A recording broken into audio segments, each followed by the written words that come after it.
नमस्कार। आप अगर रास्ते में जा रहे हैं, अपने वाहन से जा रहे हैं और जाते हुए अगर कोई अप्रिय घटना घट जाए, छोटी मोटी खरोंच अगर किसी को लग जाए, उसके बाद आपकी गाड़ी को तोड़ दिया जाए, आपके ऊपर हमला कर दिया जाए, तब आप क्या कहेंगे? किसको दोष देंगे? सरकार को या उन गुंडों को जो आस्था के नाम पर लोगों पर आक्रमण करते हुए चलते हैं?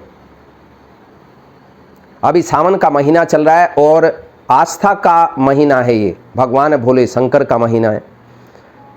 और जिसकी आस्था होती है हरिद्वार से कावड़ लेकर आने की या गंगोत्री से कावड़ लेकर आने की, उनका स्वागत है।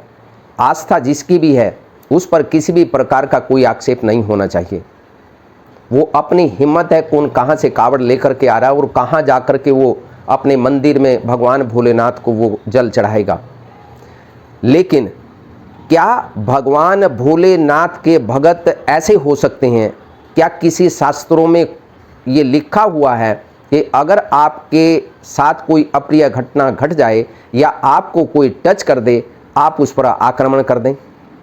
पूरा परिवार जिन गाड़ियों में जा रहा हो, पूरी गाड़ी को आप तोड़ दें, स्कूल बस को तोड़ दें, उस स्कूल बस को जिसमें बच्चे भी बैठे हुए हैं, तब फिर आप कौन सा पुण्य कमाने के लिए निकले हैं?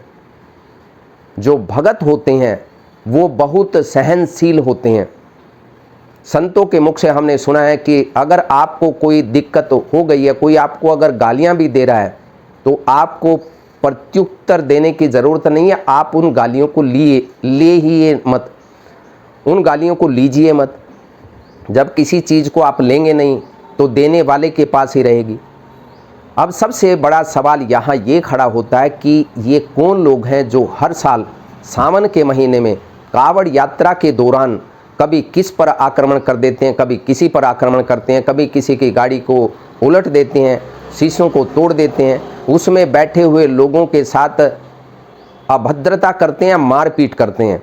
यहाँ तक कि स्कूल बस को भी नहीं छोड़ते, बच्चों के स्कूल बस के अंदर होने के बावजूद भी। और ये किन लोगों ने इनको इजाज़त दी? कानून, हम कहते हैं कि कानून सब के लिए बराबर है। अगर आपने कोई अपराध कर लिया तो उसकी सज़ा निश्चित है। तब फिर अपने हाथ में कानून लेकर जो लोग चलते हैं उनका कुछ क्यों नहीं बिगड़ता? हर साल इस प्रकार की गुंडागर्दी देखने को मिलती है। इसका मतलब ये नहीं है कि सभी कावड़िए इसी मानसिकता के साथ चलते हैं। बहुत से ऐसे भगत हैं जो पूरी आस्था के साथ और पूरे डिसिप्लिन के साथ अपने घर से निकलते हैं, हरिद्वार जाते हैं, कावड़ लेते हैं और पूरे डिसिप्लिन के साथ वो अपने घर पहुंचते हैं, जल चढ़ाते हैं मंदिर में जा कर के। लेकिन उनको किसी से कोई मतलब नहीं है। उनका मतलब केवल भगवान भोलेनाथ की आस्था है और उस आस्था के तहत वो सीधे चलते हैं। लेकिन आप ये कई तस्वीरें आपने देखी होंगी, अब आप देख लीजिए किस प्रकार एक दुकान को, एक चश्मे की दुकान को, दुकान क्या, ये छोटी सी दुकान आपको नज़र आ रही है, किस प्रकार तहस नहस कर रहे हैं। इस गाड़ी को देख लीजिए, ये तो पूरी वायरल हुई है, किस प्रकार लठ ले करके इस पूरी की पूरी नई गाड़ी को तोड़ दिया गया। हरियाणा नंबर की गाड़ी है, ये किसी मुसलमान की गाड़ी नहीं है जो। और आप इसको देख लीजिए, स्कूल वैन है, स्कूल वैन में इसमें बच्चे भी बैठे हुए बताए जा रहे हैं। आप इस बस को देख लीजिए, इस तरीके से इस बस को तोड़ते हुए ये बस के पीछे ही दौड़ रहे हैं, पुलिस भी वहाँ पर है। अब सवाल यहाँ खड़ा होता है कि पूरी की पूरी कावड़ यात्रा में 60,000 पुलिस कर्मचारी हैं या 70,000 पुलिस कर्मचारी लगे हुए हैं, तब फिर ये लोग क्या कर रहे हैं? अगर कोई इस प्रकार की घटना को अंजाम देता है, उनके ऊपर कार्रवाई क्यों नहीं होती? कानून के सम्मत कार्रवाई होनी चाहिए। किसी को भी कानून हाथ में लेने का अधिकार नहीं दिया जाना चाहिए।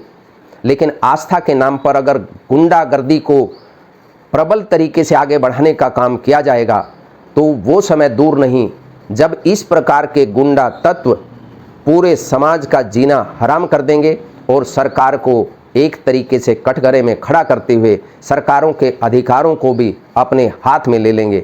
सोचना जरूर, और ऐसे लोगों से सावधान और सतर्क रहने की ज़रूरत है।